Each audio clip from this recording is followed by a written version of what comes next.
냄새나는 짐짝은 여기서 처리하는 게 딱이지. 아들의 그 차갑고 싸늘한 한마디가 지금도 귓가에 맴돕니다. 엄마, 물귀신 되더라도 우리 집엔 찾아오지 마요. 그 말과 함께 저는 폭우가 쏟아지는 다리 난간 쪽으로 거칠게 떠밀렸습니다. 출입 통제 표지판이 나뒹구는 낡은 다리, 그 아래로는 금방이라도 덮칠 듯 시커먼 강물이 으르렁거리고 있었습니다. 어머님, 익사하기 딱 좋은 날씨네요. 잘 가세요. 며느리 지은이는 내 등 뒤에서 비릿하게 웃더군요. 억수같이 쏟아지는 빗줄기가 제 얼굴을 때렸지만 아들 내외의 차는 이미 저 멀리 어둠 속으로 사라지고 없었습니다. 다리가 후들거려 난간을 붙잡고 주저앉았습니다. 발밑에서 넘실대는 흙탕물보다 더 무서운 건 마지막 효도 여행이라며 웃던 아들의 그 가식적인 얼굴이었습니다. 평생 시장 바닥에서 생선 내장 만지며 키운 자식이었습니다. 그 귀한 아들이 병든 어미를 이 차가운 물 속에 수장시키려 했습니다. 심장이 갈기갈기 찢겨 나가는 것 같았습니다. 차라리 저 강물에 뛰어들어 이 지옥 같은 배신감을 잊고 싶을 만큼 사무치게 서러웠습니다. 하지만 그 절망의 끝자락, 흔들리는 다리 위에서 저는 몰랐습니다. 이 끔찍한 밤, 빗물과 함께 흘려보낸 제 눈물이 남은 제 인생을 송두리째 뒤집어 놓을 거대한 파도가 될 줄은 말입니다. 사연 시작 전에 무료로 할 수 있는 구독과 좋아요를 눌러주시면 제게 큰 힘이 됩니다. 여러분의 작은 관심이 더 많은 감동 이야기를 만드는 원동력입니다. 도대체 어디서부터 잘못된 걸까요? 그래요. 모든 비극은 불과 며칠 전 그 빌어먹을 병원 복도에서부터 시작되었습니다. 김영숙 환자분, 마음의 준비를 하시는 게 좋겠습니다. 하얀 의사 가운을 입은 담당 교수의 목소리는 건조했습니다. 마치 날씨 이야기를 하듯 제 생명의 끝을 통보하더군요. 폐암 말기, 거기에 심각한 폐섬유화까지 겹쳐서 더는 손 쓸 방법이 없습니다. 엑스레이 사진 속에 찍힌 제 폐는 마치 낡은 거미줄처럼 하얗게 굳어가고 있었습니다. 길어야 3달, 아니 기침이 심해지시면 한 달을 넘기기 힘들 수도 있습니다. 진료실을 걸어 나오는데 다리에 힘이 풀려 몇 번이나 벽을 짚어야 했습니다. 병원 복도의 소독약 냄새가 유난히 역하게 느껴졌습니다. 지나가는 사람들의 말소리가 웅웅거리는 벌레 소리처럼 들렸습니다. 멍하니 병원 로비 의자에 앉자 한참을 울지도 못하고 그저 허공만 바라봤습니다. 내가 뭘 그렇게 잘못 살았다고 평생을 새벽 4시면 일어나 자갈치 시장으로 나갔습니다. 겨울에는 동상 걸린 손이 터져 피고름이 났고 여름에는 생선 썩는 냄새가 살에 배어 아무리 씻어도 지워지지가 않았습니다. 남편 일찍 보내고 그 험한 시장 바닥에서 여자 혼자 몸으로 아들 하나 번듯하게 키워보겠다고 제 청춘이고 건강이고 다 갈아 넣었습니다. 남들이 꽃 구경 갈 때 저는 생선 내장을 닦고 남들이 맛집 찾아다닐 때 저는 식은 밥에 물 말아 먹으며 배를 채웠습니다. 그렇게 악착같이 모은 돈으로 아들 대학 보내고 장가 보내고 사업한다고 까먹은 돈까지 다 대주었습니다. 그런데 돌아온 게 고작 이건가요? 썩어 문드러진 폐와 시한부 인생이라니요. 가슴 깊은 곳에서부터 끓어오르는 기침이 터져 나왔습니다. 급히 손수건으로 입을 막았지만 붉은 선혈이 툭하고 터져 나와 하얀 천을 적셨습니다. 비린 피 냄새가 코를 찔렀습니다. 제 몸에서 나는 냄새인데도 역겨워서 견딜 수가 없었습니다. 두려웠습니다. 죽음이 코앞에 와 있다는 게 실감이 났습니다. 하지만 그 순간에도 머릿속에 떠오른 건 제 걱정이 아니라 자식 걱정이었습니다. 우리 민우 사업 망해서 지금 빚쟁이들한테 시달리는데 어미 죽는다고 하면 얼마나 놀랄까? 그 못난 아들 걱정이 먼저 앞섰습니다. 며느리 지은이도 쌀쌀 맞긴 해도 시어머니 죽는다고 하면 충격받겠지. 그래도 가족이니까요. 제가 평생을 바쳐 지켜온 제 울타리니까요. 저는 떨리는 손으로 피 묻은 손수건을 주머니 깊숙이 쑤셔 넣었습니다. 그리고 결심했습니다. 그래, 가서 말하자. 어차피 갈 거라면 주변 정리라도 깔끔하게 하고 가자. 아이들에게 짐은 되지 말아야지. 무거운 발걸음을 옮겨 집으로 향했습니다. 택시비가 아까워 그 몸을 이끌고 버스를 탔습니다. 차창 밖으로 보이는 세상은 여전히 분주하고 활기찬데 저만 흑백 영화 속에 갇힌 것 같았습니다. 집에 도착했을 때는 이미 해가 뉘어지고 있었습니다. 아들 사업 자금 대주느라 번듯한 아파트 팔고 쫓기듯 이사 온 낡은 단독 주택.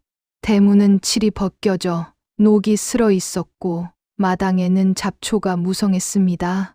그래도 제 새끼들이 사는 집이라고 들어서는 순간 마음 한구석이 찡했습니다.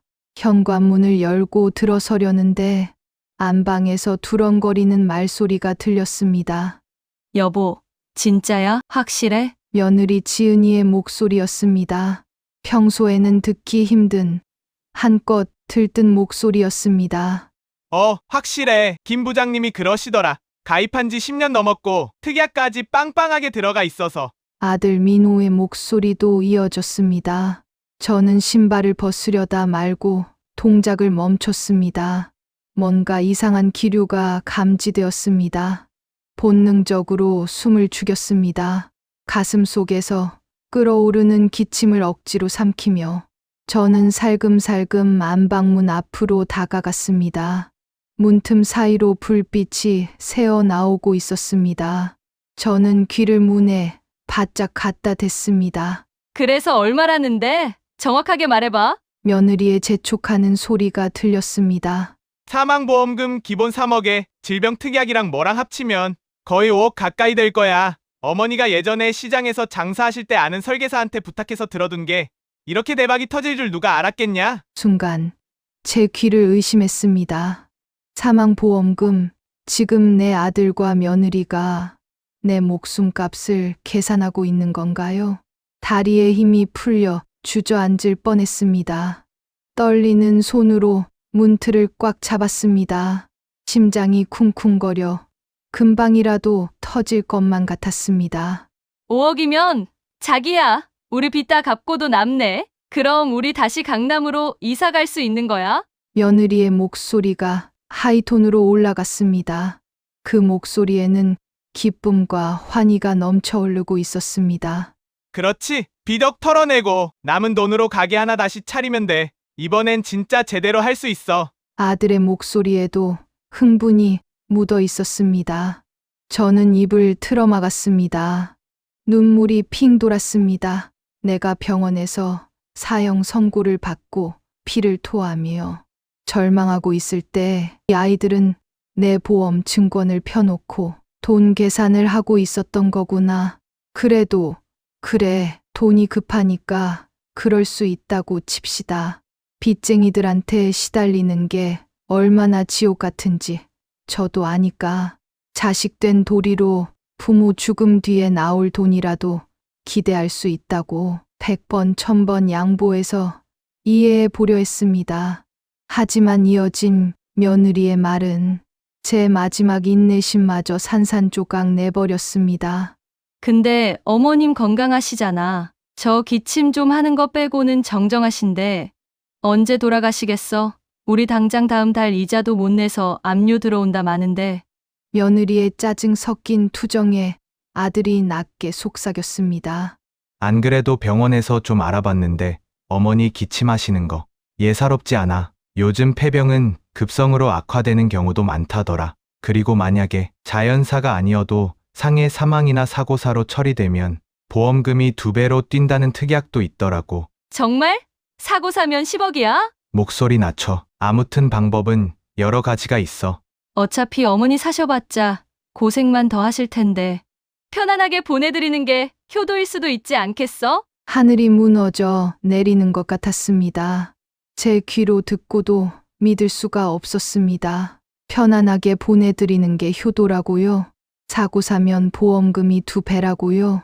지금 제 아들이 자기를 낳아준 자식이 제 어미를 두고 죽음을 재촉하는 것도 모자라 사고사를 운운하고 있었습니다.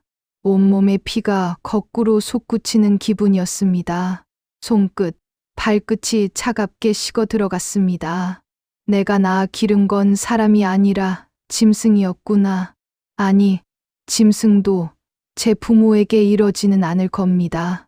자기야, 그럼 이번 주말에 여행 가자고 할까? 어머님 평소에 여행 가고 싶다고 노래를 부르셨잖아. 공기 좋은 강가나 산 같은 데로 모시고 가서. 며느리의 목소리가 뱀 혓바닥처럼 제 귓속을 파고들었습니다. 안 그래도 비 많이 온다고 하던데 물 구경이나 시켜드리지 뭐. 아들의 낄낄거리는 웃음소리가 방문 너머로 들려왔습니다.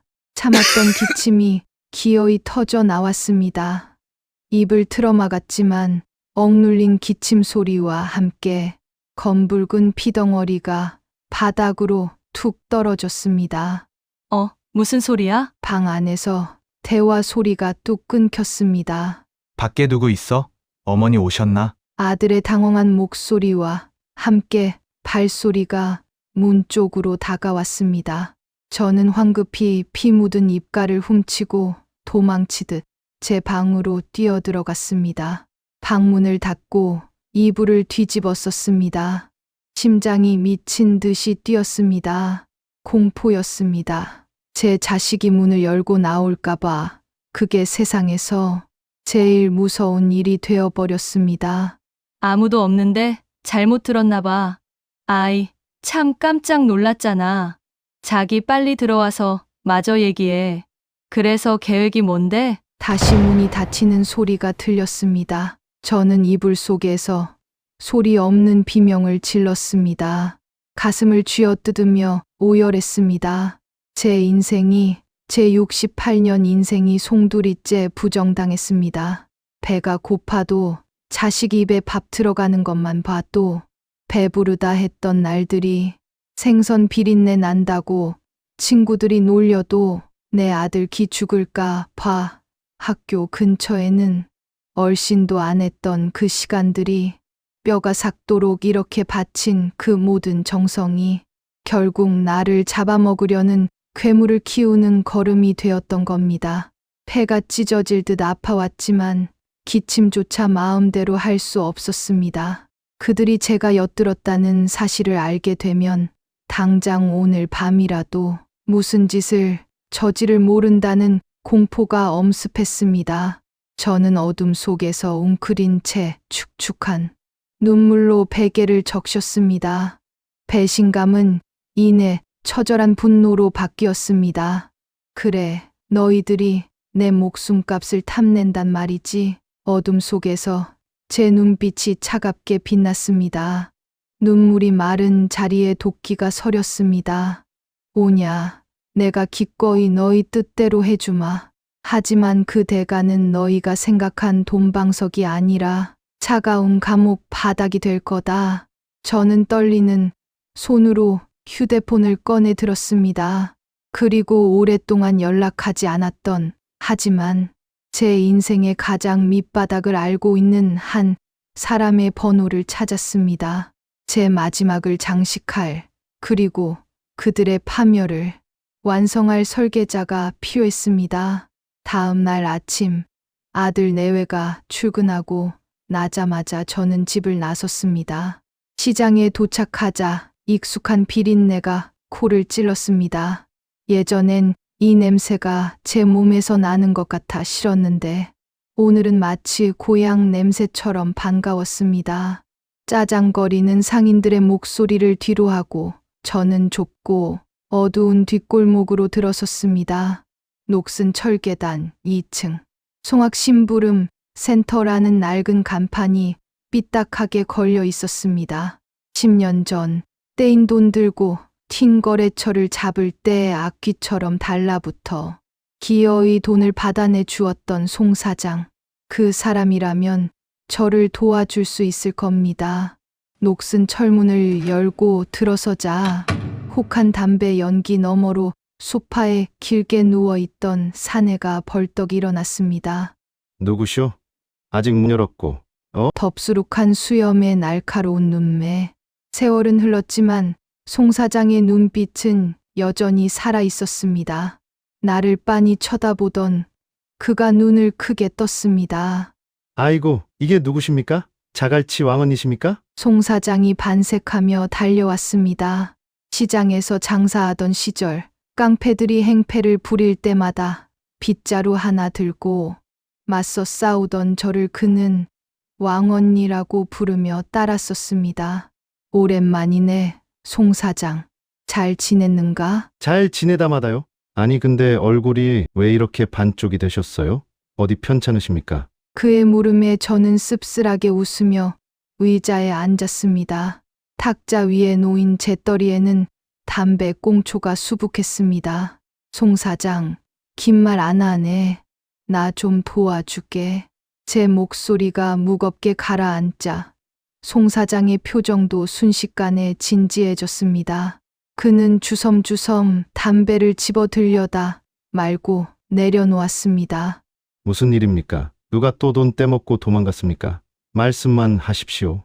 지구 끝까지라도 쫓아가서 잡아올 테니까. 저는 고개를 저었습니다. 그리고 품에서 꼬깃꼬깃한 펜션 사진 한 장을 꺼내 탁자 위에 올려놓았습니다. 사람을 하나 잡아야 해. 돈 떼먹은 놈보다 더한 놈이야. 누군데요? 저는 침을 꼴깍 삼켰습니다. 이 말을 내뱉는 순간 제 아들은 정말로 범죄자가 되는 겁니다. 하지만 망설일 틈은 없었습니다. 내 아들놈일세. 박민호요. 예, 민우요. 그 의사 선생님 아들놈 말입니까? 송 사장이 기가 차다는 듯 되물었습니다. 저는 덤덤하게 하지만 뼈가 저리도록 아프게 지난밤 이야기를 털어놓았습니다. 폐병 걸린 어미를 두고 보험금을 계산하던 목소리, 사고사로 위장해 5억을 타내려던 계획, 그리고 이번 주말 폭우 속에 떠날 효도, 여행의 실체까지. 이야기를 듣는 내내 송 사장의 얼굴은 불그락푸르락 변해갔습니다. 주먹을 꽉 쥐어 탁자를 내리치는 소리가 사무실을 울렸습니다. 이런 짐승만도 못한 새끼들을 봤나? 아니, 어머니가 어떻게 키웠는데 지가 사람 새끼면 그러면 안 되지. 송 사장은 길길이 날뛰었습니다. 당장이라도 쫓아가서 다리를 분질러 놓겠다는 걸 겨우 말렸습니다. 안 돼. 폭력은 안 돼. 그랬다간 오히려 내가 당해. 그럼 어쩌시게요? 그냥 당하고만 계실 겁니까? 아니, 법으로 응징해야지. 꼼짝 못하게 평생 감옥에서 썩게 만들어야지.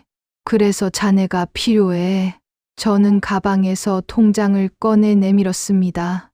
제 평생의 피와 땀이 서린 돈이었습니다. 이거 내 전 재산이야. 장례비하려고 남겨둔 건데 이제 필요 없어졌네. 자네가 다 가질게. 형님, 돈 때문에 이러는 거 아닙니다.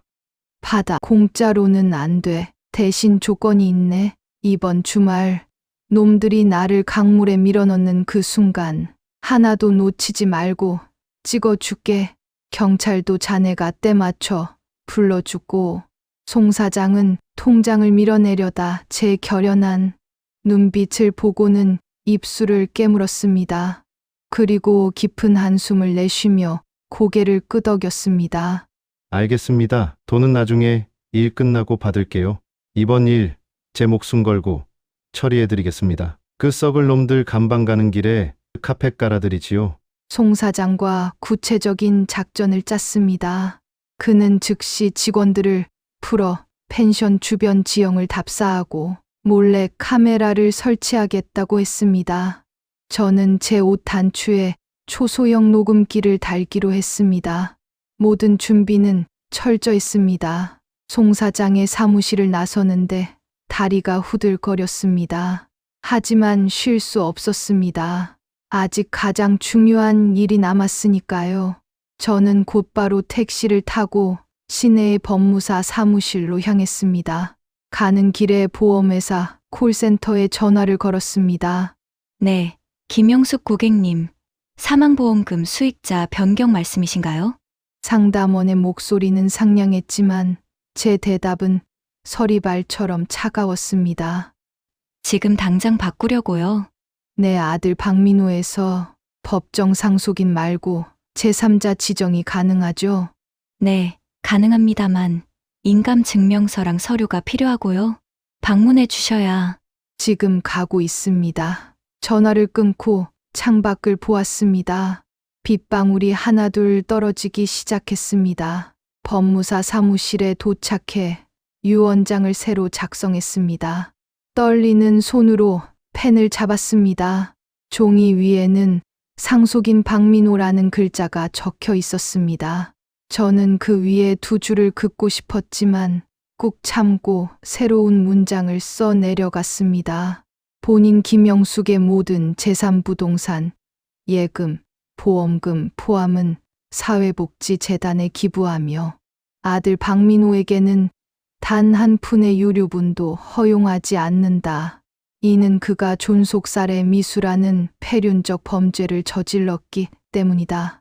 법무사가 서류를 검토하며 안경을 고쳤었습니다.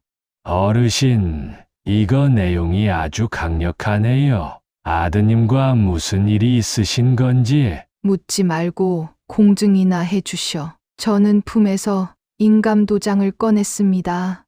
빨간 인주가 묻은 도장. 이 도장을 찍는 순간 민호는 더 이상 제 아들이 아니게 됩니다. 제 호적에서, 제 인생에서 파내는 겁니다. 서류마다 도장을 찍는 소리가 제 심장을 두드리는 것 같았습니다. 마치 제 가슴에 대못을 박는 기분이었습니다. 손끝이 빨갛게 물들었습니다. 그것이 꼭 제 피눈물 같아서 저는 도장을 찍고 나서도 한참이나 그 붉은 자국을 노려보았습니다. 끝났습니다. 법무사의 말에 저는 자리에서 일어났습니다. 서류 봉투를 가슴에 품었습니다. 종이 몇 장에 불과했지만 천근만근 무거웠습니다. 이것이 놈들을 지옥으로 보낼 티켓이자 제 마지막 자존심이었습니다. 보험회사까지 들러 수익자 변경까지 마치고 나니 이미 해가 저물어가고 있었습니다. 집으로 돌아오는 버스 안, 몸이 물먹은 솜처럼 무거웠습니다. 긴장이 풀려서인지 기침이 쉴 새 없이 터져 나왔습니다. 콜록, 콜록, 손수건이 다시 붉게 물들었습니다. 이 몸으로 며칠이나 더 버틸 수 있을까? 하지만 쓰러질 수 없습니다. 적어도 이번 주말 그 다리 위에서 놈들의 가면을 벗기기 전까지는 죽어도 눈을 감을 수 없습니다. 집 근처 골목에 들어서자 멀리서 아들 내외의 웃음소리가 들렸습니다. 자기야, 그럼 펜션 예약 확정된 거지? 아, 진짜 떨린다. 5억이면 우리 뭐부터 할까? 일단 차부터 바꿔야지. 어머니가 마지막으로 주는 선물인데 끝내주는 걸로 뽑아야지. 대문 앞에서 들려오는 그들의 대화, 저는 담벼락 뒤에 몸을 숨겼습니다. 역겨움이 치밀어 올랐습니다. 선물, 내가 주는 선물이 아니라 너희가 내 목숨을 훔쳐가는 거겠지. 심호흡을 크게 하고 표정을 바꿨습니다. 다시 아무것도 모르는 효도 여행에 들뜬 늙은이의 가면을 썼습니다. 민우야, 이제 오냐? 제가 골목 어귀에서 나타나자 둘은 화들짝 놀라며 서로 쳐다보았습니다. 어머니, 어디 다녀오세요? 아들이 당황하며 물었습니다. 집에만 있으니 답답해서 시장 구경 좀 하고 왔다. 너희들이 여행 가자고 하니까 가서 입을 옷이라도 좀 사야 할 것 같아서. 저는 손에 들린 검은 비닐봉지를 들어 보였습니다. 시장에서 산 싸구려 몸빼바지와 등산 조끼가 들어 있었습니다. 어머니도 참 가서 예쁜 옷 사드린다니까요. 며느리가 가식적으로 웃으며 제 팔짱을 꼈습니다. 그 손길이 징그러워 소름이 돋았지만 저는 짐짓 웃으며 대꾸했습니다. 아니다. 내수에 장만하는 셈치고 하나 샀다. 가는 길에 떼어라도 입어야. 제 뼈 있는 농담에 둘의 표정이 순간 굳어졌습니다. 하지만 이내 자기들끼리 눈짓을 하며 키득키득거렸습니다. 아마 수이라는 말이 반가웠겠지요. 그래, 죽으러 가는 길에 새 옷 입고 싶다는데 얼마나 기특해 보였겠습니까? 그날 밤, 저는 제 방에서 짐을 꾸렸습니다. 내일 모레면 결전의 날입니다. 가방 속에 송 사장이 준 초소형 녹음기를 챙겨 넣었습니다. 그리고 오늘 바꾼 유언장 사본과 보험 증권 변경 확인서도 깊숙이 숨겼습니다. 이것들은 나중에 경찰 앞에서 보여줄 결정적인 증거가 될 겁니다. 창밖에는 굵은 빗줄기가 창문을 때리기 시작했습니다. 우르릉, 쾅, 천둥 소리가 요란했습니다. 마치 하늘이 전쟁의 시작을 알리는 북을 울리는 것 같았습니다. 저는 창문에 비친 제 얼굴을 바라보았습니다. 더 이상 울고 있는 약한 노인네는 없었습니다. 눈빛은 서늘하게 가라앉아 있었고 인매는 단단하게 굳어 있었습니다.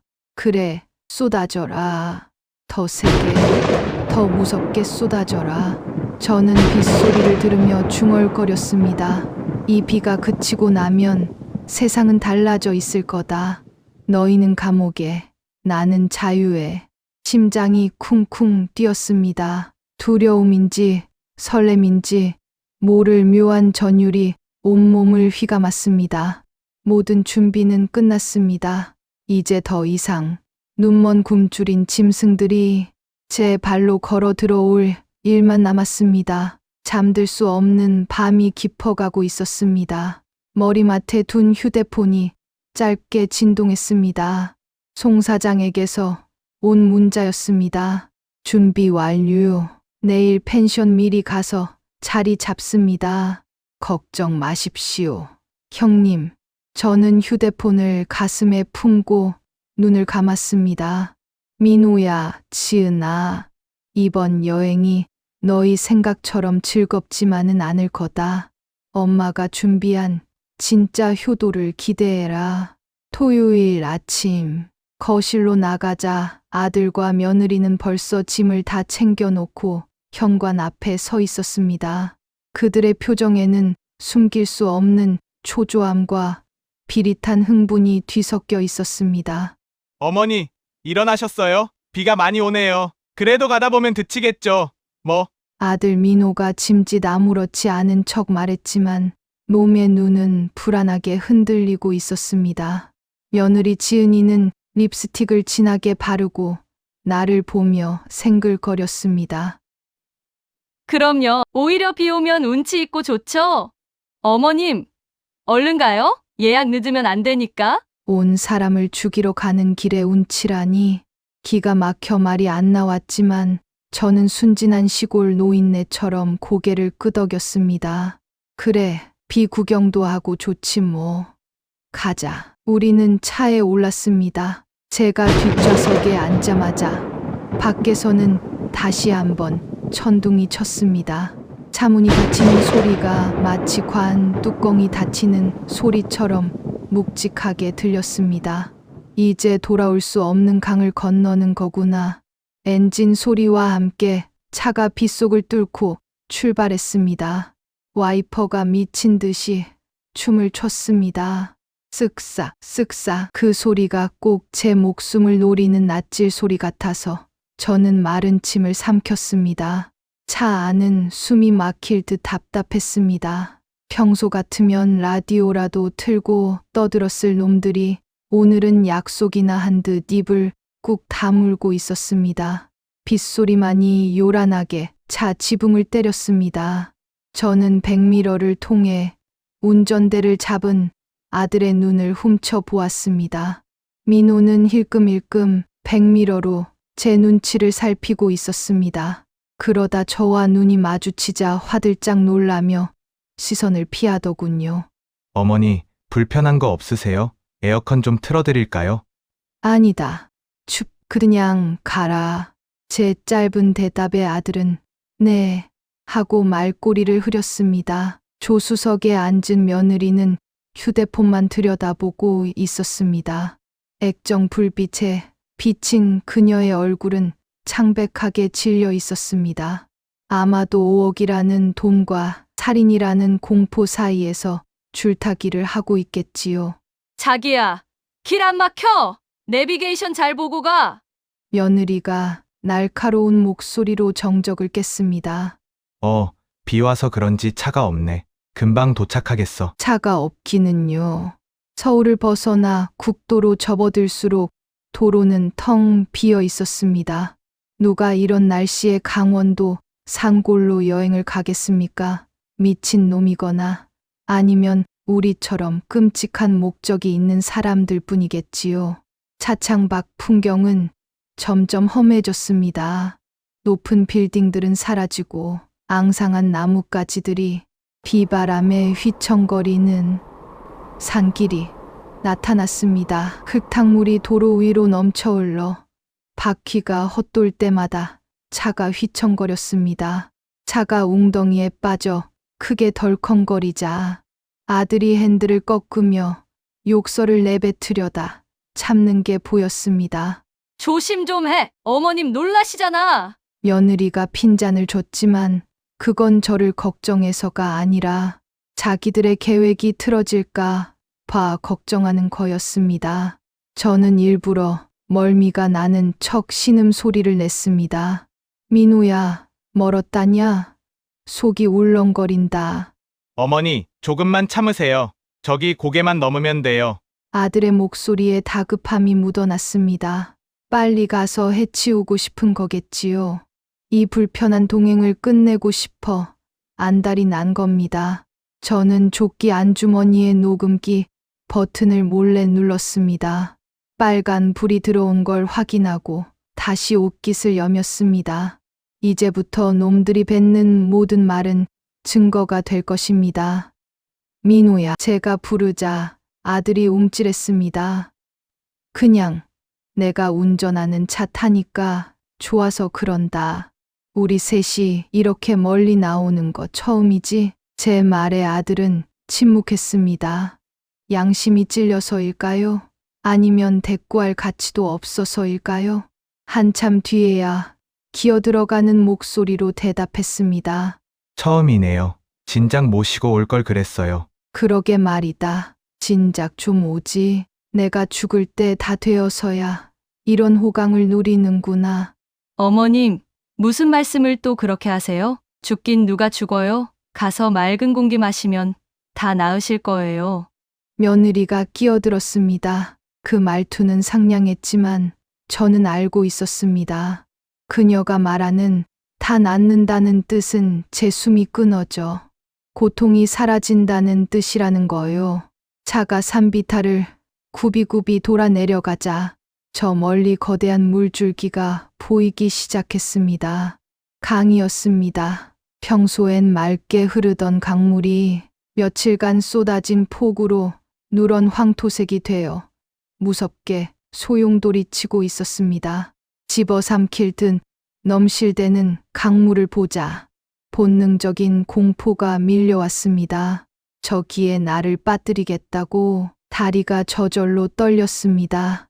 아무리 마음을 독하게 먹었어도 죽음의 형상을 눈앞에서 보는 건 쉬운 일이 아니었습니다. 물 많이 불었네. 아들이 혼잣말처럼 중얼거렸습니다. 그 목소리엔 공포가 아니라 안도감이 섞여 있었습니다. 물살이 새야 시신을 찾기 힘들 테니까요. 사고사로 위장하기 딱 좋은 조건이라고 생각하고 있겠지요. 도착했어요. 저기예요. 아들이 가리킨 곳을 보니 강가 절벽 위에 낡은 펜션 하나가 위태롭게 서 있었습니다. 리버뷰 펜션이라는 간판은 녹이 슬어 글자가 반쯤 떨어져 나갔고, 넓은 주차장에는 우리 차 말고는 개미 새끼 한 마리 보이지 않았습니다. 의심연스럽다 못해 폐가처럼 보이는 곳. 놈들이 왜 이곳을 골랐는지 알 것 같았습니다. CCTV도 목격자도 없는 완벽한 사각지대.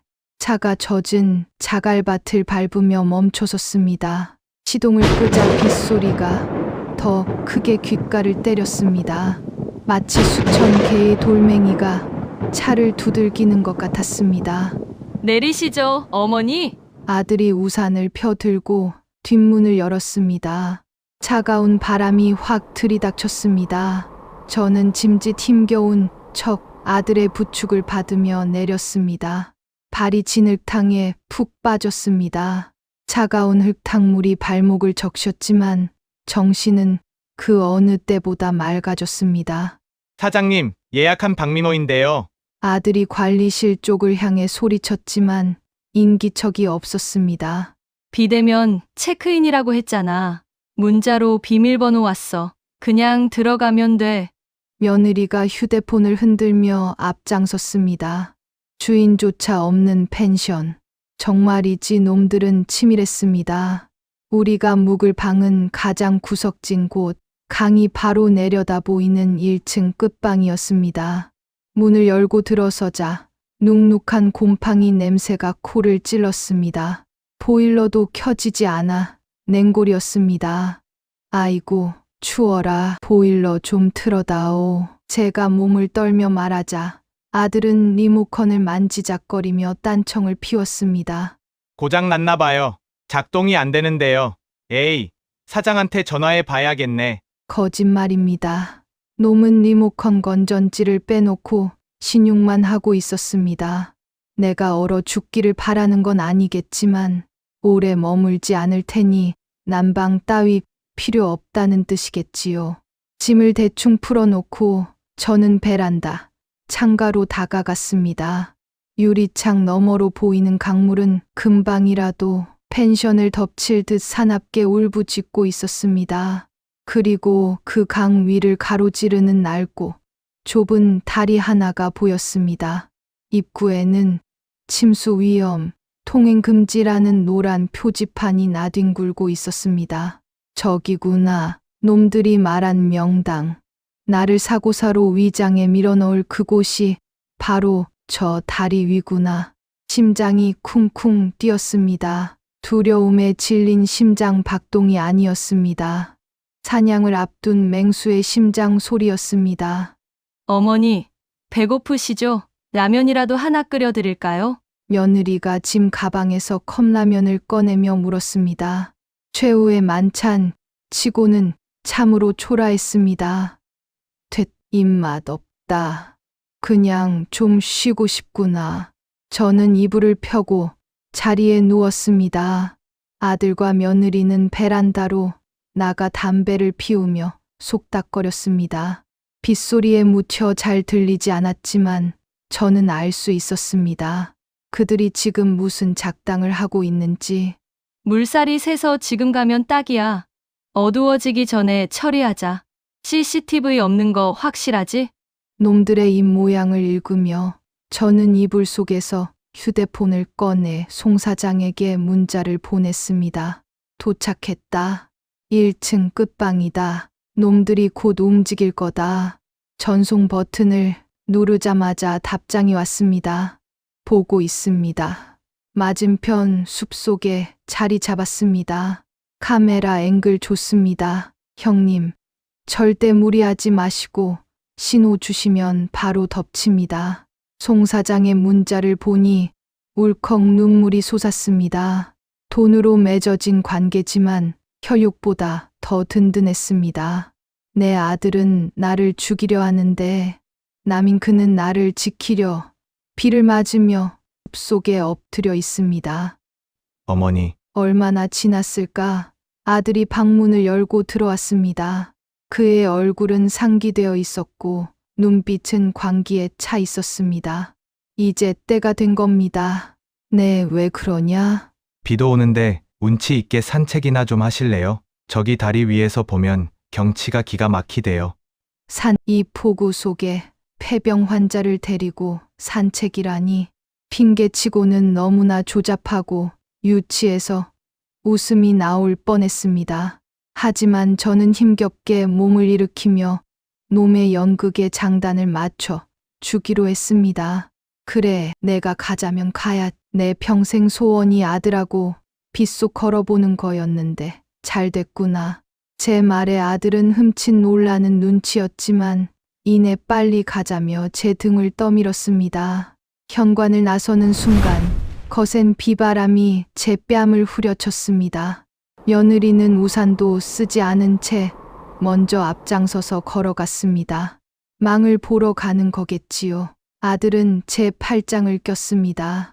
꽉 쥔 그 소나기의 힘이 어찌나 센지 팔이 부러질 것 같았습니다. 놓치지 않겠다는 듯, 도망가지 못하게 하겠다는 듯. 우리는 질퍽거리는 지기를 걸어 강물이 넘실 때는 그 다리, 죽음의 다리를 향해 한 걸음 한 걸음 다가갔습니다. 다리 입구에 도착하자 출입 금지라고 쓰인 테이프가 끊어져 펄럭이고 있었습니다. 아들은 거침없이 그 테이프를 넘었습니다. 그리고 나를 잡아 끌었습니다. 이쪽으로 오세요, 어머니. 여기가 진짜 잘 보여요. 발밑에서 흙탕물이 소용돌이며 굉음을 내고 있었습니다. 다리는 낡아서 삐걱거렸고 난간은 허리춤밖에 오지 않아 위태로웠습니다. 저는 숨을 깊게 들이마셨습니다. 차가운 빗물이 폐 깊숙이 들어왔습니다. 이곳이 내 무덤이 될지 너희의 감옥이 될지 이제 곧 결판이 날 것입니다. 저는 주머니 속 녹음기를 꽉 쥐며 아들의 손에 이끌려 다리 한복판으로 걸어 들어갔습니다. 다리 한복판. 발밑에서는 성난 황소처럼 불어난 흙탕물이 교각을 들이받으며 으르렁거리고 있었습니다. 저는 난간을 생명줄처럼 꽉 붙잡고 서 있었고 민호는 그런 제 등 뒤를 막아서듯 바짝 붙어 있었습니다. 어머니, 저기 아래 좀 보세요. 물살 진짜 세죠? 아들의 목소리가 빗소리에 섞여 갈라졌습니다. 놈의 손이 제 어깨를 감싸주더니 허리춤밖에 오지 않는 낮은 난간 쪽으로 슬그머니 밀어붙였습니다. 그 손은 덜덜 떨리고 있었습니다. 추워서가 아니었습니다. 살인을 앞둔 공포, 그리고 탐욕의 눈먼, 흥분이 뒤섞인 짐승의 떨림이었습니다. 저는 난간 아래를 내려다보았습니다. 시커먼 물이 소용돌이 치며 흐르고 있었습니다. 저기에 빠지면 시신조차 찾기 힘들 거라는 놈들의 계산은 정확했습니다. 뒤를 돌아보니 다리 입구 어둠 속에서 희미한 불빛이 깜빡 며느리 지은이가 휴대폰 액정을 흔든 것이었습니다. 아무도 없어. 지금이야. 라는 신호. 그 신호를 본 아들의 눈빛이 순식간에 변했습니다. 초조하게 흔들리던 동공이 멈추고 그 자리에 시퍼런 살기가 들어찼습니다. 놈은 침을 꿀꺽 삼키더니 주머니에서 무언가를 꺼냈습니다. 소주병이었습니다. 어머니, 날도 추운데 이거 한 잔 드세요. 몸 좀 녹이게. 아들이 내민 건 독한 소주였습니다. 아마 부검 때 알코올 성분이 검출되게 하려는 수작이겠지요. 술 취한 노인이 비틀거리다 실족사한 것으로 위장하기 위해 치밀한 놈들. 저는 그 병을 받아들었습니다. 손이 떨려 병 주둥이가 이에 부딪혀 달그락거렸습니다. 그래, 내가 주는 술이니 달게 마셔야지. 저는 술을 마시는 척하다가 입가로 흘려버렸습니다. 역한 알코올 냄새가 진동했습니다. 이제 따뜻해지셨어요? 아들이 제게 바짝 다가왔습니다. 놈의 거친 숨소리가 제 얼굴에 닿았습니다. 심장이 터질 것 같았습니다. 녹음기가 돌아가고 있을까? 송 사장이 보고 있을까? 두려움과 긴장이 뒤섞여 현기증이 났습니다. 하지만 정신을 놓으면 안 됩니다.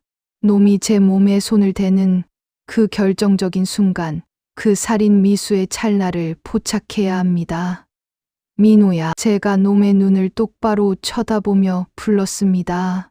왜? 엄마, 신발끈이 풀렸네. 좀 묶어주라.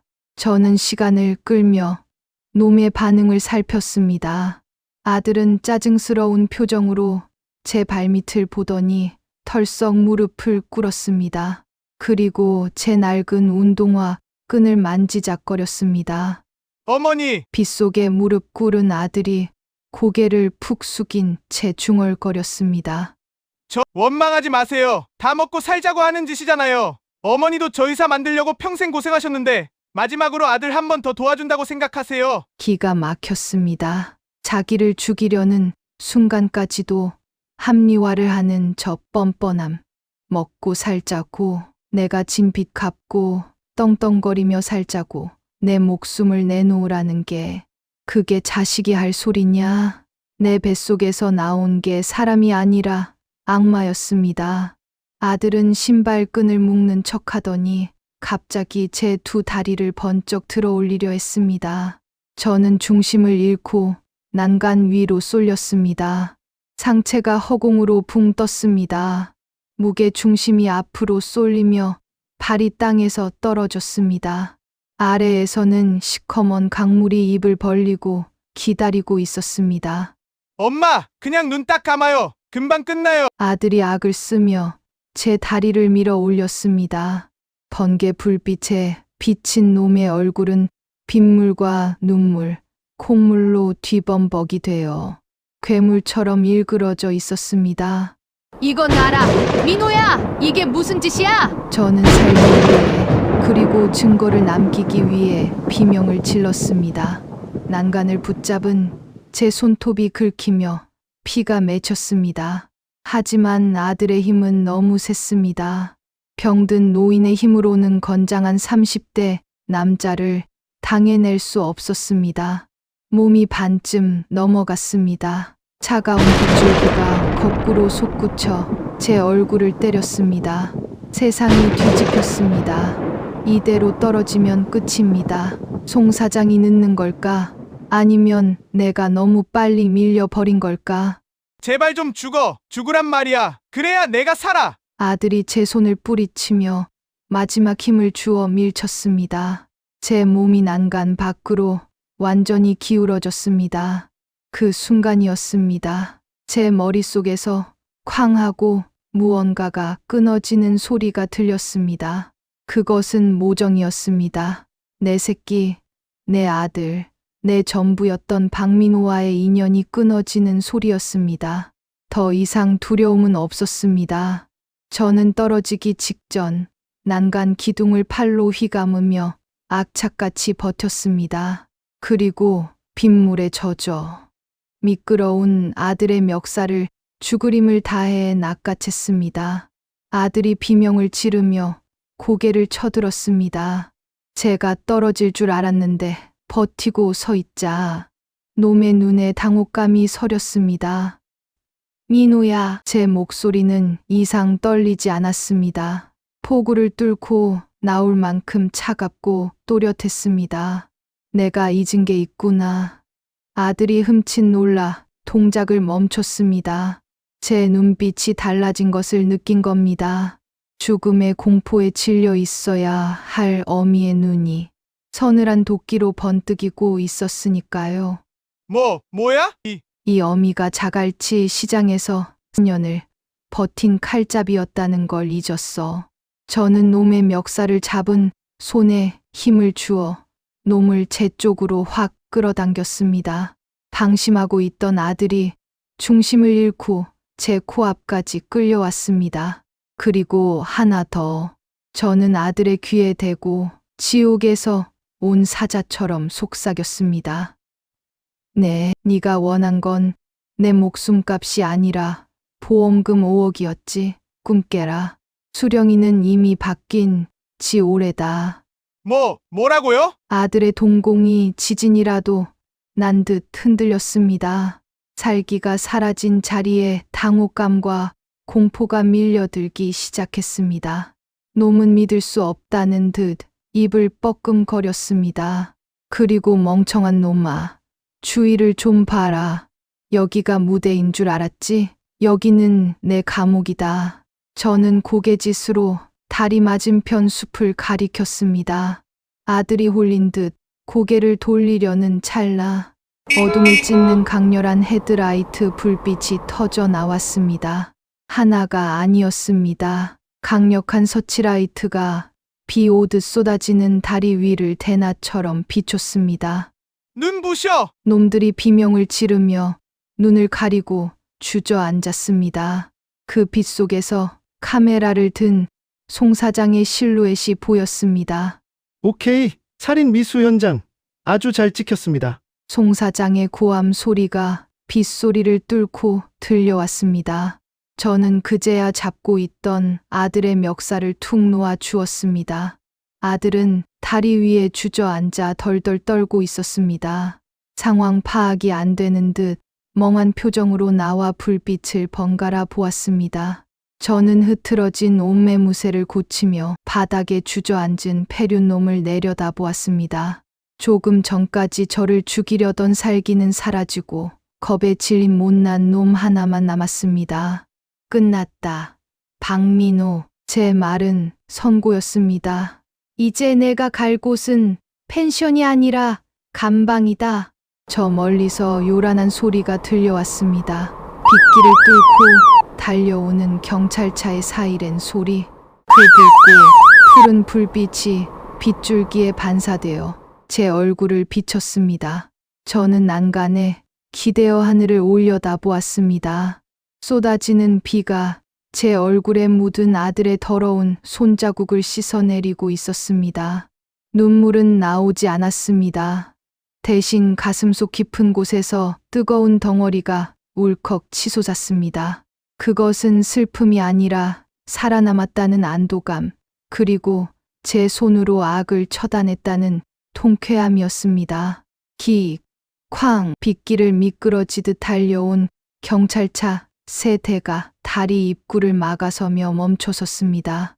차문이 벌컥 열리고 우비를 입은 경찰들이 공봉과 수갑을 든 채 쏟아져 나왔습니다.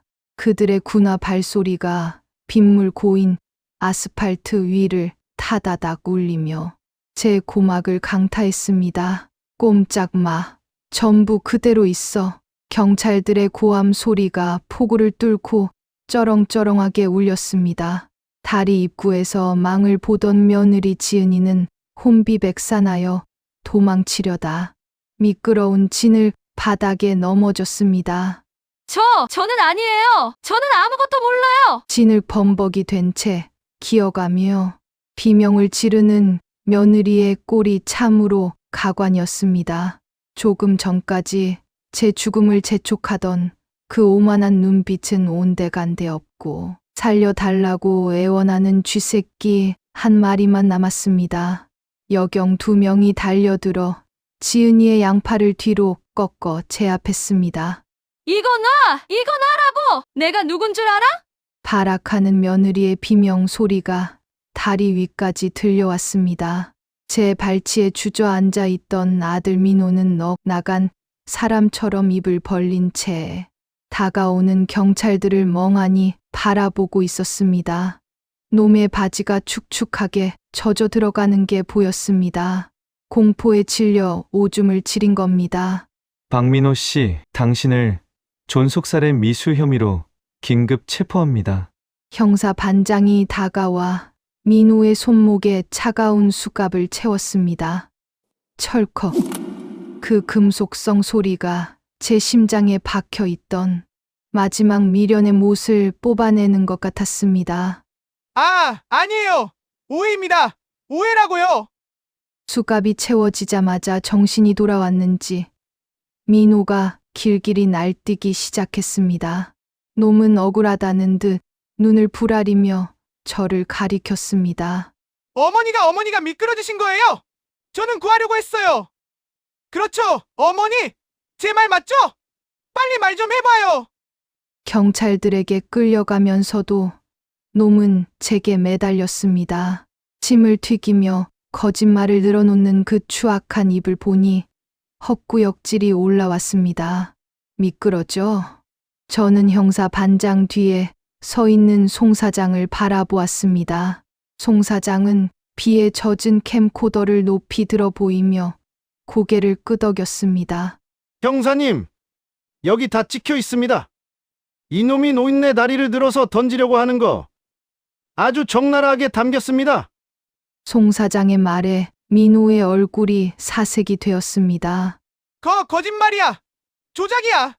저 사람들이 짜고 치는 거라고요. 민호는 끝까지 발악했습니다. 증거가 있어도 인정하지 않는 저 뻔뻔함. 저게 제 아들이라는 사실이 뼈에 사무치도록 부끄러웠습니다.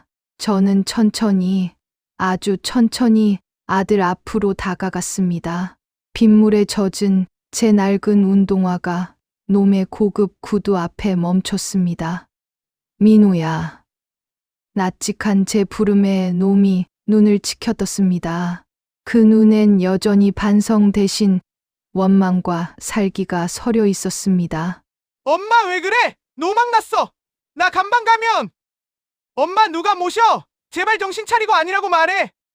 아직도 상황 파악이 안 되는 모양이었습니다. 저는 피식 웃음이 나왔습니다.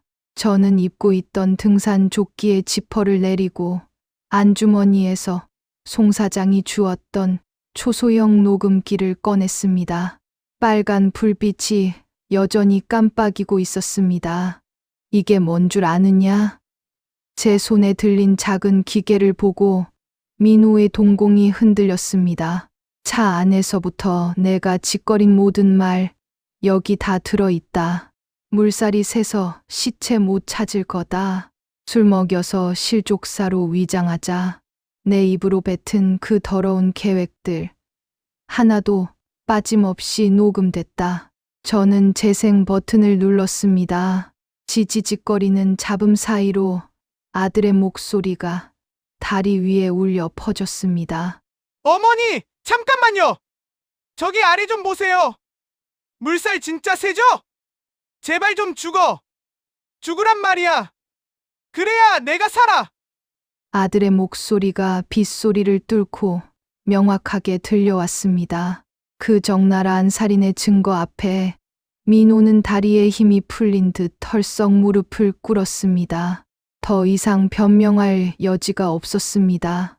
빼도 박도 못할 증거들이 그의 숨통을 조여오고 있었으니까요. 어머니! 민호가 바닥을 기어 제 다리를 붙잡으려 했습니다. 잘못했어요. 제가 미쳤었나 봐요. 한 번만 봐주세요. 네, 엄마, 나 민호잖아. 하나밖에 없는 아들이잖아. 조금 전까지 죽어버려라고 악을 쓰던 놈이 이제는 엄마를 찾으며 눈물을 흘립니다. 그 비굴한 눈물이 제 발등에 떨어졌지만 더럽게만 느껴졌습니다. 저는 놈의 손을 발로 차갑게 걷어찼습니다. 내 아들 민호는 죽었다. 제 목소리는 떨리지 않았습니다. 조금 전 내가 내 다리를 들어 올려 강물에 던지려던 그 순간 내 아들은 죽었다. 지금 내 앞에 있는 건 보험금 5억에 눈이 멀어 제 어미를 죽이려던 살인마일 뿐이다. 엄마! 끌고 가세요. 제가 형사들에게 고개를 돌리자 형사들이 민호의 양팔을 잡아 일으켰습니다. 안 돼! 나! 엄마! 나 간방 가면 죽어! 빚쟁이들이 가만 안 둘 거야! 엄마! 짐승처럼 울부짖으며 끌려가는 아들의 뒷모습을 보며 저는 입술을 꽉 깨물었습니다. 피맛이 났습니다. 가슴이 찢어질 듯 아팠지만 울지 않았습니다. 지금 울면 내가 지는 겁니다. 저 악마 같은 놈들에게 지는 겁니다. 다리 입구 쪽에서도 소란이 일었습니다. 며느리 지은이가 수갑을 찬 채 제 쪽으로 끌려오고 있었습니다. 산발이 된 머리에 화장이 다 번져 귀신 같은 꼴이었습니다. 어머님! 어머님! 저 좀 살려주세요! 저는 아니에요! 다 걔가 시켜서 한 거예요! 저는 말렸어요! 지은이는 저를 보자마자 무릎을 꿇고 싹싹 빌기 시작했습니다. 남편에게 모든 죄를 뒤집어 씌우려는 저 야비함. 부창부수하더니 끼리끼리 잘 만났습니다. 저는 지은이의 턱을 손으로 치켜들었습니다. 제 손은 차가웠고 지은이의 몸은 사시나무 떨듯 떨리고 있었습니다. 말렸다고? 내가 휴대폰 흔들어서 신호 보내는 거. 송 사장이 다 찍었다. 그리고 저는 주머니에서 꼬깃꼬깃한 종이 한 장을 꺼내 지은이의 얼굴에 던졌습니다. 보험금 수익자 변경 확인서였습니다. 이게 뭔지 아니? 지은이가 떨리는 손으로 종이를 집어들었습니다. 수익자 사회복지 공동 모금회. 지은이의 눈이 튀어나올 듯 커졌습니다. 그래, 너희가 그토록 탐내던 돈 전액 기부하고 왔다. 너희는 빈 껍데기를 잡으려고 이 사단을 낸 거야. 지은이는 망연자실한 표정으로 털썩 주저앉았습니다. 감옥에 가는 공포보다 돈이 날아갔다는 사실이 더 충격인 모양이었습니다. 입을 쩍 벌리고 넋이 나간 그녀의 모습이 참으로 우스꽝스러웠습니다. 끌고 가. 형사 반장의 호통과 함께 며느리도 짐짝처럼 경찰차로 끌려갔습니다. 어머님! 잘못했어요, 어머님! 엄마, 살려줘! 엄마! 두 폐륜놈의 절규가 빗속에 메아리 쳤지만 저는 한 번도 뒤돌아보지 않았습니다. 경찰차 뒷좌석에 처박히는 그들의 모습을 끝까지 지켜보았습니다. 차문이 닫히고 철창 너머로 보이는 그들의 일그러진 얼굴을 제 눈에, 제 가슴에 똑똑히 새겼습니다. 잘 가라. 내 인생의 오점들아. 경찰차 세 대가 요란한 사이렌을 울리며 펜션을 빠져나갔습니다. 붉고 푸른 경광등 불빛이 어둠 속으로 사라질 때까지 저는 망부석처럼 그 자리에 서 있었습니다. 형님, 괜찮으십니까? 송 사장이 우산을 받쳐 들고 다가왔습니다. 그제야 다리에 힘이 풀려 휘청거렸습니다. 송 사장이 급히 저를 부축했습니다. 고맙네, 송 사장. 자네 덕분에 살았어. 별 말씀을요. 저놈들 콩밥 먹일 생각하니 제가 다 시원합니다. 근데 정말 괜찮으신 겁니까? 송 사장은 제 얼굴을 살피며 조심스럽게 물었습니다. 자식을 감옥에 보낸 어미의 심정, 그게 오죽하겠습니까? 속은 이미 숫덩이가 되어 있었습니다. 하지만 이상하게도 머리는 맑았습니다. 마치 썩은 이를 뽑아낸 것처럼 욱신거리는 통증 뒤에 시원함이 밀려왔습니다. 괜찮아.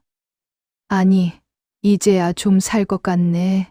저는 비에 젖은 다리인 난간을 쓰다듬었습니다. 조금 전까지만 해도 죽음의 문턱이었던 이곳이 이제는 저를 살린 구원의 장소가 되었습니다. 가서 따뜻한 국밥이나 한 그릇 사주게. 배가 고프네. 예. 제가 아주 맛있는 집으로 모시겠습니다. 우리는 경찰차가 사라진 길을 따라 천천히 걸어 내려왔습니다. 폭우는 어느새 잦아들고 있었습니다. 구름 사이로 희미하게 달빛이 비치기 시작했습니다. 그 달빛이 제 젖은 어깨를 따뜻하게 감싸 주었습니다. 제 인생의 일막은 헌신과 배신으로 끝났습니다. 하지만 제 인생의 이막은 복수와 생존으로 다시 시작되었습니다.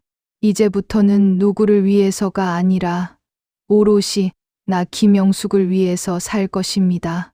감옥에 갇힌 그들이 죗값을 치르는 동안 저는 세상에서 가장 자유롭고 화려하게 날아오를 것입니다.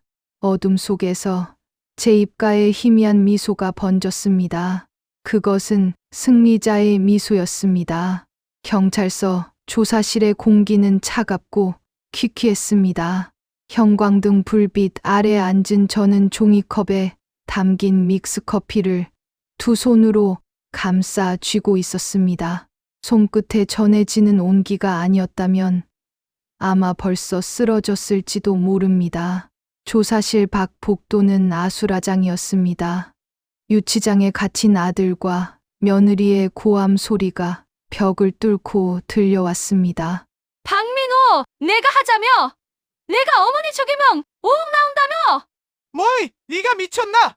네가 먼저 말했잖아. 펜션도 내가 알아봤잖아.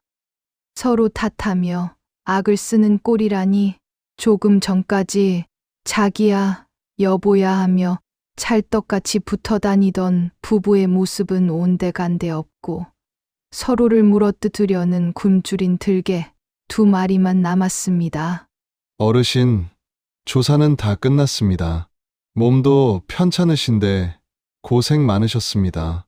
담당 형사가 조서를 정리하며 안쓰러운 눈빛으로 저를 바라봤습니다. 그는 제 폐병 진단서와 녹음 파일, 그리고 송 사장이 찍은 영상까지 모두 확인한 뒤 혀를 내둘렀습니다. 세상에, 이런 폐류는 처음 봅니다. 저것들 형량은 얼마나 나오겠습니까? 제 물음에 형사는 잠시 뜸을 들이더니 단호하게 말했습니다. 존속살해 미수입니다. 게다가 계획 범죄에 보험 사기 시도까지. 죄질이 아주 나빠요. 변호사를 쓴다 해도 최소 징역 10년 이상, 상황에 따라선 무기징역까지도 나올 수 있습니다. 증거가 워낙 확실해서요. 10년 혹은 평생. 제 아들의 젊음이 감옥에서 썩게 될 시간이었습니다. 가슴 한 구석이 욱신거렸지만 저는 입술을 깨물며 고개를 끄덕였습니다.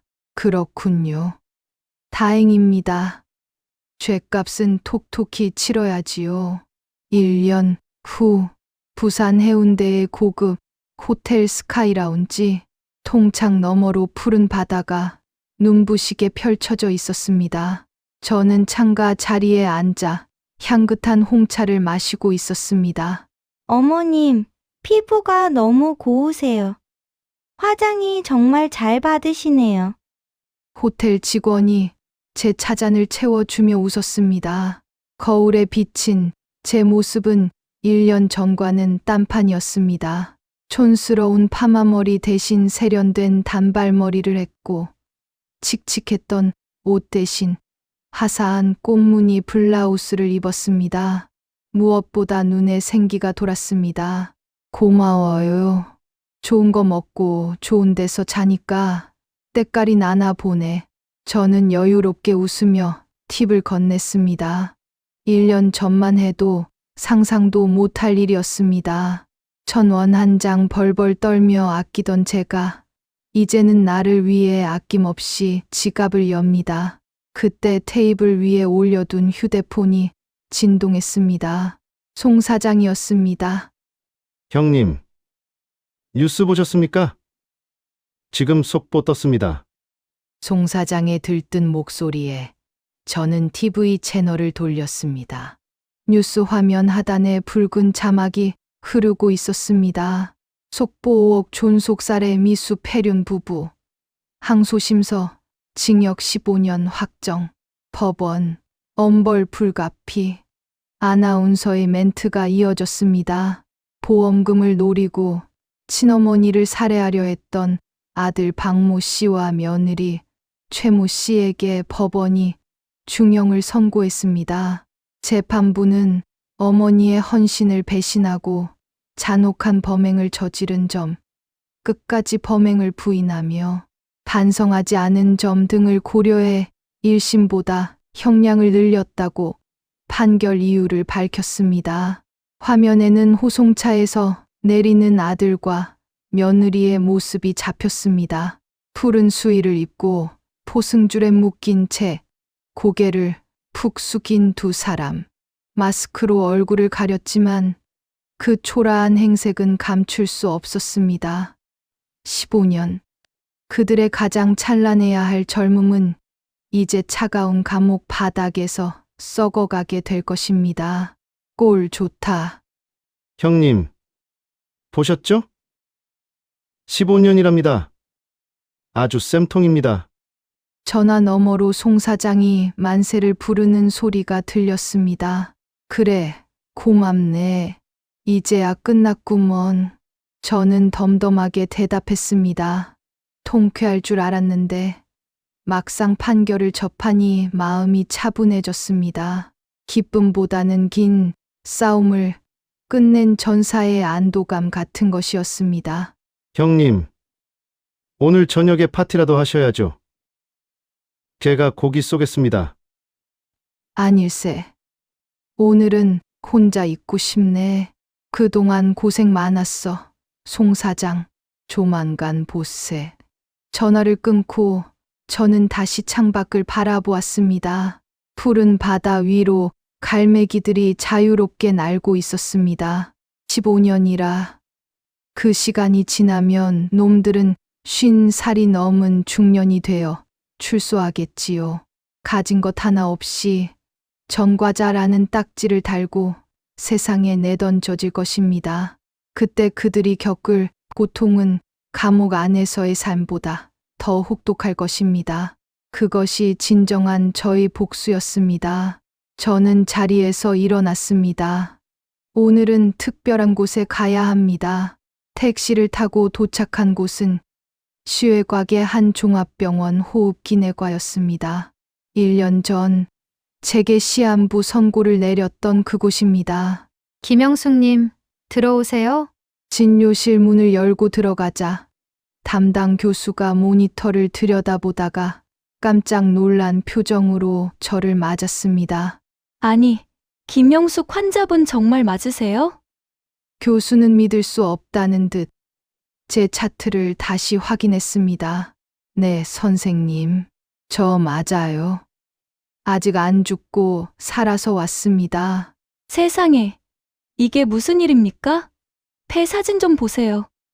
교수가 띄워준 엑스레이 화면에는 놀라운 결과가 찍혀 있었습니다.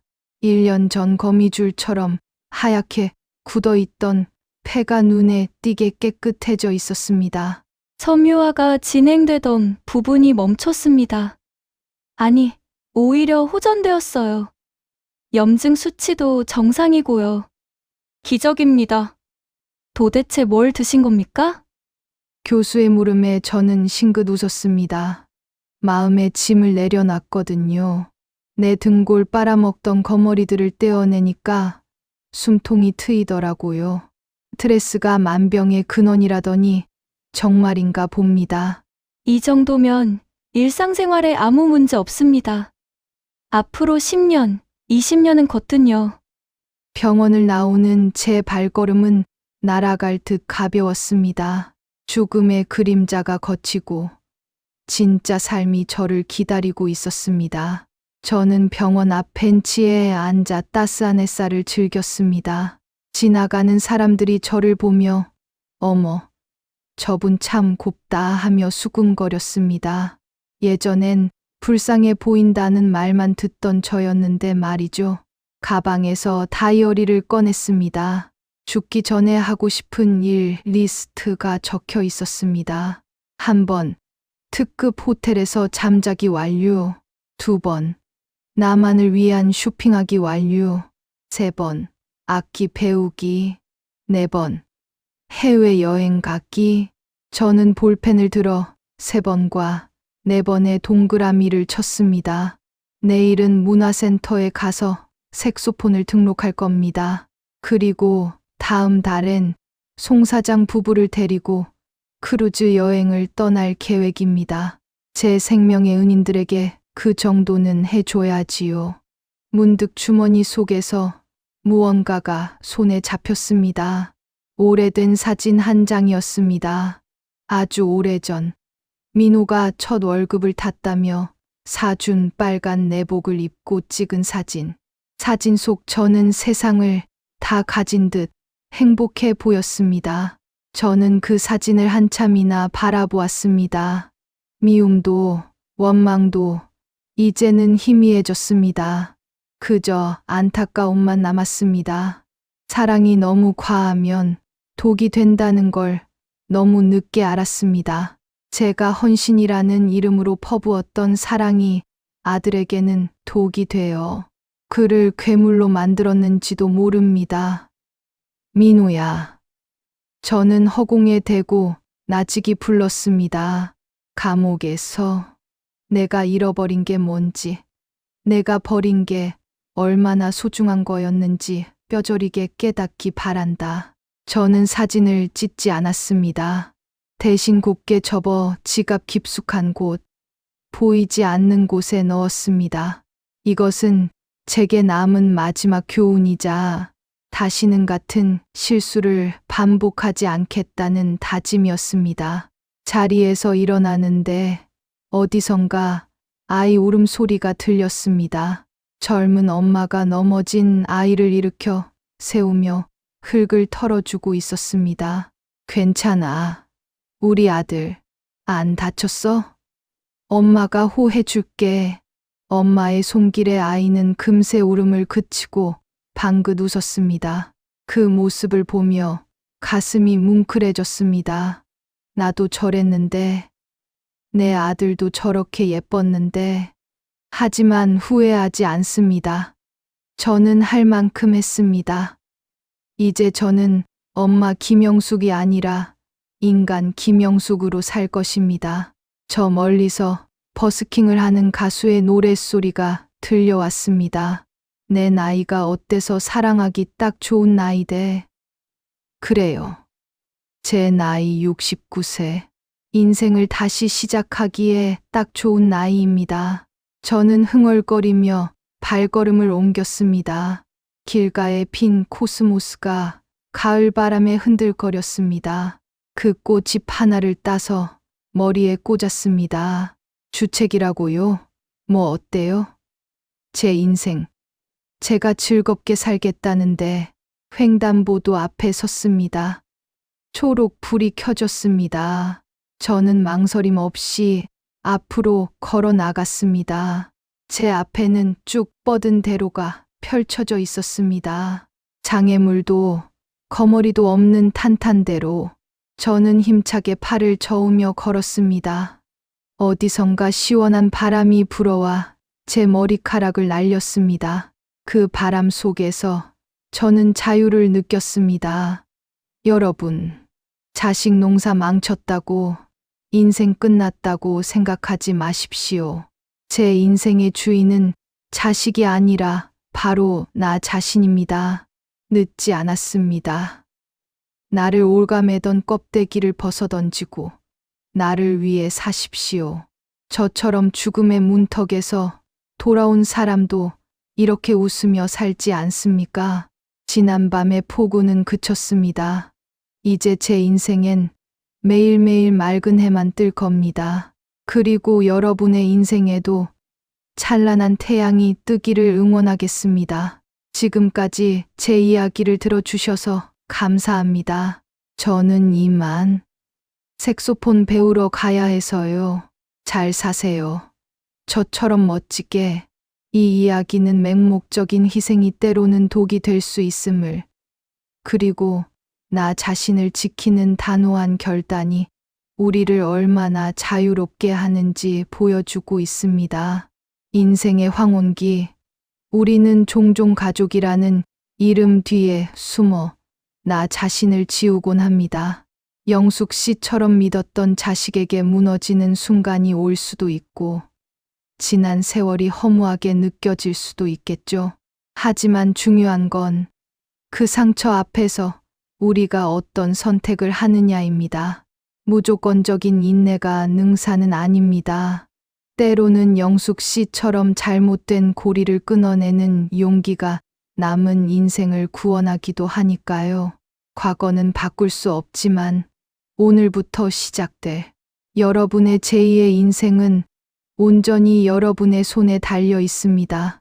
누군가의 어머니, 누군가의 아버지가 아닌 오로지 나 자신으로 살아갈 때 여러분의 삶은 가장 빛날 것입니다.